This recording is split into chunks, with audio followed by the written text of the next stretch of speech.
Hello friends, welcome back to my channel. तो आज मैं फिर से नई कहानी लेके आप सभी के साथ आई हूँ। तो कहानी को एंड तक सुनिएगा, अच्छा लगेगा तो चैनल को लाइक कीजिएगा, सब्सक्राइब कीजिएगा, अपने फैमिली फ्रेंड में इसे ज़रूर से शेयर कीजिएगा और हाँ फ्रेंड्स, पूरा सुन के एंजॉय कीजिएगा। तो आइए शुरू करते हैं कहानी को। एक गांव में एक बूढ़ी माता रहती थी। बूढ़ी माँ को बर्तन बनाने की, मिट्टी की बर्तन जो होती है, बहुत ही ज़्यादा शौक था। वो बहुत बुजुर्ग हो गई थी, लेकिन उनकी जो मन है मिट्टी बनाने में बहुत ही ज़्यादा लगता था। वो रोज ही मिट्टी लाती थी और तरह तरह की बर्तन और खिलौने बनाती थी और मार्केट में ले जाके सस्ते दामों में बेच देती थी। रेट कम होने से उनकी बर्तन जो है बहुत ही जल्दी बिक्री हो जाती थी, क्योंकि उनके मेहनत के हिसाब से और उनके बर्तन और खिलौने के हिसाब से रेट बहुत कम होती थी। तो लोग बहुत ही चाव से आते थे और उनकी बर्तन और खिलौने खरीद लेते थे। बूढ़ी माता उसी में बहुत खुश थी कि मेरे मेहनत और लगन से मुझे कमाई होती है और मेरी रोजी रोटी चलती है। रोज की दिनचर्या उनकी यही थी। वो सुबह उठती थी, मिट्टी से खिलौने और बर्तन बनाती थी, फिर उसे पकाती थी और शाम को मार्केट में ले जाके बेच देती थी। उनकी बर्तन जो है और खिलौने, जैसा कि मैंने पहले ही बताया, बहुत ही जल्दी सेल हो जाती थी। एक दिन की बात है, मिट्टी बनाते बनाते उनकी जो खिलौने हैं वो मिट्टी खत्म हो गया। बूढ़ी माता सोची कि आज तो मेरे मिट्टी खत्म हो गए, मैं कल खिलौने कैसे बनाऊंगी, बर्तन कैसे बनाऊंगी और मार्केट में कैसे ले जाके बेचूंगी। मुझे तो रोज ही मेहनत करने की आदत है, मैं एक दिन बैठ के नहीं रह पाऊंगी।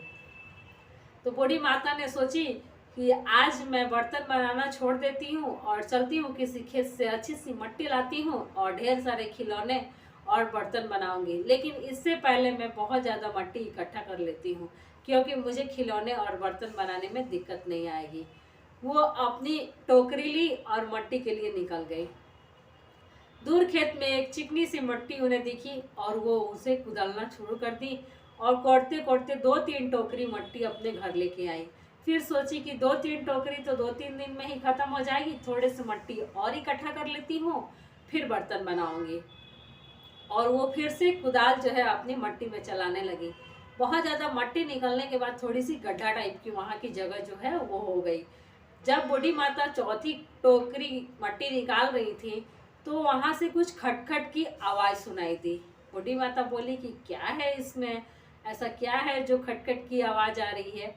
तो वो क्या की कि कुदाल अपना और तेज़ी से चलाना शुरू की, तो देखी कि उसे एक असरपी का मटका घड़ा जो होता है वो भरा हुआ मिला और वो घड़ा बहुत ही ज़्यादा चमचमा रहा था, क्योंकि वो पूरी तरह से असरपियों से भरा था। बूढ़ी माँ वो घड़ा देख के खुश तो बहुत हुई, लेकिन वो सोची कि मैं ठहरी एक गरीब और मेहनत करके कमाने और खाने वाली, मुझे भला ये असरपी से भरा घड़ा क्या होगा, मैं इसी में ढक देती हूँ। फिर वो सोची कि पता नहीं ये असरपी घड़ा किसकी है, मैं इसे निकालती हूँ और राज दरबार में ले जाके राजा को सौंप देती हूँ। ये सोच वो अपना मिट्टी खोदना छोड़ दी और असरपी का घड़ा जो है वो अपने हाथों में ले ली। असरपी की घड़ा जो है वो काफ़ी चमचमा रही थी, क्योंकि वो असरपियों से भरी थी। तो वो राज दरबार की ओर चल पड़ी। रास्ते में उन्हें एक मुसाफिर मिला और चमचमाता हुआ घड़ा देख के मुसाफिर के मन में लालच आया। वो सोचा कि जरूर ये असरपियों से भरा हुआ घड़ा है। ये बूढ़ी माँ कहाँ से लेके जा रही है और किसके पास लेके जा रही है, मुझे ये पूछना होगा, उनसे जानना होगा। मुसाफिर जो है बूढ़ी माँ से पूछा, तो बूढ़ी माँ बोली कि मैं एक खेत में मिट्टी कोड़ रही थी, मैं मिट्टी का बर्तन बनाती हूँ, ये आपको पता है, खिलौने बनाती हूँ, पता है। तो वहीं से ये असरपी का घड़ा मिला। मुसाफिर ने फिर पूछा कि ये आप लेके कहाँ जा रही हैं। तो मैं इसे लेके जा रही हूँ राज दरबार में, राजा के पास जमा कर दूंगी, मेरा इसका क्या होगा। मुसाफिर बोला कि बूढ़ी माँ, आप राज दरबार में कहाँ जाओगी और जाते जाते आते आते थक जाओगी, तो आज शाम आप अपनी बर्तन भी नहीं बेच पाओगी, ना ही बना पाओगी। लाओ, मैं इसे अपने राज दरबार में ले जाके जमा कर देता हूँ। बूढ़ी माँ सोची कि ये इंसान सही बोल रहा है, मैं भला कहाँ जाऊँ, मैं बूढ़ी थकी हारी घर जाऊँगी तो मैं बर्तन नहीं बना पाऊँगी।